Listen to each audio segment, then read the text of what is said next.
तो देखते हैं कंट्रोल फ्लो स्टेटमेंट के बारे में, समझते हैं कि कंट्रोल फ्लो स्टेटमेंट क्या होता है। जो हमारा कंट्रोल फ्लो स्टेटमेंट होता है ना, इसका मतलब क्या? कंट्रोल फ्लो का मतलब क्या? कोई भी कोड अगर हम लिख रहे हैं तो उसका फ्लो कैसे होगा। फ्लो मतलब क्या? किस तरीके से ये किस पार्ट की ओर ये जाएगा। ठीक है। फ्लो का मतलब क्या? कंट्रोल फ्लो स्टेटमेंट का मतलब क्या कि अगर हम कोई कोड लिखें तो क्या उसका लेआउट होगा, कहाँ कहाँ वो कोड हमारा जो है वो वर्क करेगा। वही हम लोग समझते हैं कंट्रोल फ्लो स्टेटमेंट के बारे में क्या आता है। और मेरा कोड है, अगर आप रेडी हैं तो लेट्स बिगिन करते हैं। Now start. पहला होता है कंडीशनल स्टेटमेंट। मतलब इसमें क्या होता है ना, हम लोग कुछ कंडीशन लगाते हैं। सॉरी, स्पेलिंग गलत है। स्पेलिंग पर ध्यान मत दीजिए क्योंकि मैं इंग्लिश का टीचर नहीं हो रहे भैया। ठीक है। तो सबसे पहले क्या है ना, कंडीशनल स्टेटमेंट को समझते हैं। कंडीशनल स्टेटमेंट होता क्या है? CNDOT, conditional statement. ठीक है। इसमें क्या होता है ना, हम लोग किसी प्रकार का ले मतलब इफ या बट लगाते हैं। ठीक है। या तो कोई काम होगा तो यहाँ जाओ, नहीं तो कहीं जाओ। ठीक है, तो ये बोल रहा है। पहला स्टेटमेंट इसका क्या है? इफ, पहले समझते हैं, ये देखिए। जैसे यहाँ पे क्या है, एक मार्क्स हमारा है, वो कंडीशन है 75। ठीक है। अगर हमारा मार्क्स ग्रेटर देन 19 है और इक्वल टू है तो ग्रेड ए को प्रिंट कर लो। नहीं तो हमारा अगर 60 से बड़ा या छोटा है तो ग्रेड बी को प्रिंट कर दो, और नहीं तो उसमें काम करो। तो कंडीशन चेक करते हैं कंट्रोल फ्लो का कंडीशन क्या होता है। तो कंडीशन में क्या था, 75 मार्क्स है ये। ठीक है। तो चेक करते हैं 75, क्या 75 ग्रेटर देन और इक्वल टू 90 है? क्या नहीं है। ठीक है। क्या है, 90 75 से बड़ा तो नहीं है। 90 बड़ा होता है ना 75 से। अब आते हैं बी में। क्या ये 75 60 से बड़ा है? तो जी हाँ है। तो हाँ, तो आउटपुट में क्या प्रिंट होगा हमारा? Output is grade B. समझ गए? तो वही बोल रहा है, if run a block only when the condition is true. Now second, else if check another condition if the first was false. अगर पहला कंडीशन हमारे यहाँ पे क्या हो गया, देखिए फॉल्स हो गया, तो क्या होगा? अगला कंडीशन इसने चेक किया। ठीक है। Condition are check from top to bottom, first match wins. मतलब ऊपर से नीचे हमारा कंडीशन चेक होता है। ठीक है। कभी भी जो होगा ना, नीचे से ऊपर हमारा कंडीशन जो होगा वो चेक नहीं होगा। ठीक है। Now come to the next slide. अच्छा सॉरी, एक टूट गया ना। Curly braces groups are the code belongs to each branch. ये जो है ना, ये कर्ली ब्रैकेट जो आप लोगों ने देख रहे हैं, ये एक ब्रांच है, मतलब ये एक ग्रुप है यहाँ से ये यहाँ पूरा, ये जो आप लोग देख रहे हैं। ठीक है भाई। Switch statement.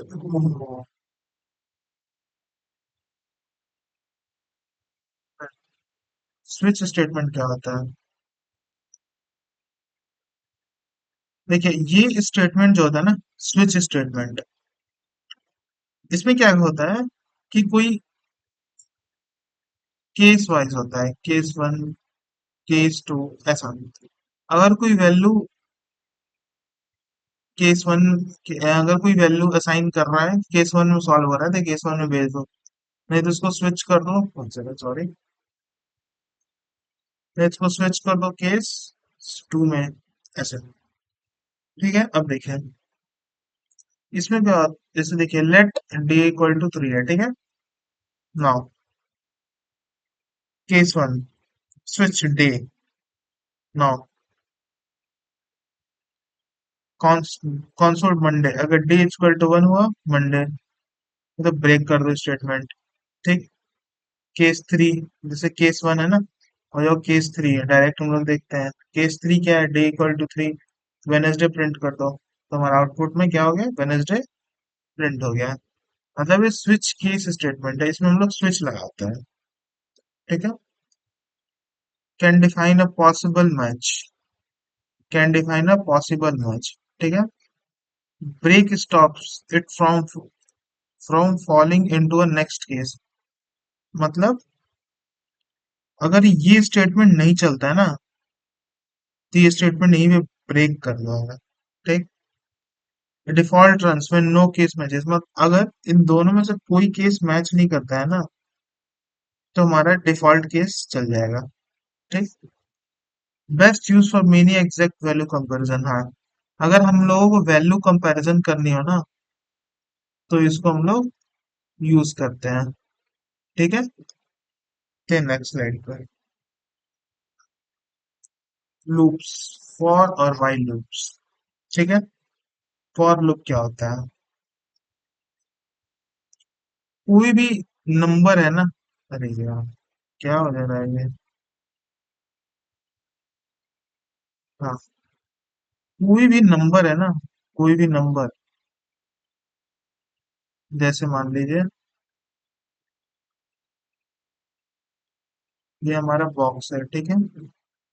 इसमें ऐसे है। ठीक है, ये इंडेक्स वैल्यू 0 1 2 3 4 5, इसकी वैल्यू है 10 12 13 14 15 16। ये हमारा इंडेक्स हो जाएगा, और ये हमारा वैल्यू हो जाएगा। ठीक है। ये 10 है। ठीक है। तो अगर हमें इस एरे में अगर किसी स्टार्टिंग, यार ये पता नहीं इसमें कुछ इशू हुआ है। अगर इस एरे में हमें स्टार्ट से जो है ना, अगर एंड तक जाना होगा, किसी एरे में एन पता हो हमें कि उसका लेंथ क्या है और क्या करना है, तो हमें फॉर लूप ट्रैवर्स करते हैं। ठीक है। अगर हम फॉर लूप लगाएंगे, अगर मान लीजिए मुझे एक इस ओ, मान लीजिए हमें इस पार्ट से लेके इस पार्ट तक ही ट्रैवर्स करना है, तो हम क्या लिखेंगे, for integer i equal to, sorry integer नहीं लिखते, लेट लिखते हैं। Okay. For let i equal to index number 1 to i less than index number 3, comma i plus plus. ठीक है, जो भी हमारा ऑपरेशन करना होगा यहाँ लिख देंगे। ठीक है। उसी तरह होता है क्या, वाइल लूप। ये क्या होता है, ये जब तक कंडीशन हमारा सही नहीं हो जाए, तो ये लूप हमारा चलते रहेगा जब तक आई लेस देन 3 है ना, मतलब 1 < जब तक ये 3 है ना, तब तक ये लूप चलता रहेगा। जैसे देखिए आई लेस देन 3 है, तो console dot let i equal to क्या है, 1। ठीक है, तो 1 < 3 है। हाँ, तो कंसोल डॉट आई प्रिंट कर दो, तो आई क्या है, 1 प्रिंट हो गया। नाउ आई प्लस प्लस को आई हो गया 2, क्या 2 < 3 है, हाँ हाँ, प्रिंट कर दो 2। Now again I plus plus, क्या 3 < 3 है, हाँ है 3, प्रिंट कर दो 3। नाउ आई प्लस प्लस, क्या 4 < 3 है, नो, नहीं है। तो फिर यहीं पे ये स्टेटमेंट ब्रेक हो जाएगा, और हमको ये आउटपुट मिल जाएगा। ठीक है। तो वही है, समझ गए फॉर लूप और व्हाइल लूप में। अब आते हैं डू व्हाइल लूप क्या होता है। डू व्हाइल कुछ नहीं होता है, जैसे बिफोर चेक, देखो जैसे लूप, फॉर लूप क्या करता है, बिफोर ईच रन, ठीक, रन एटलीस्ट वन, नहीं, ये भी नहीं, कम से कम एक बार नहीं, बहुत बार रन करता है ये लूप।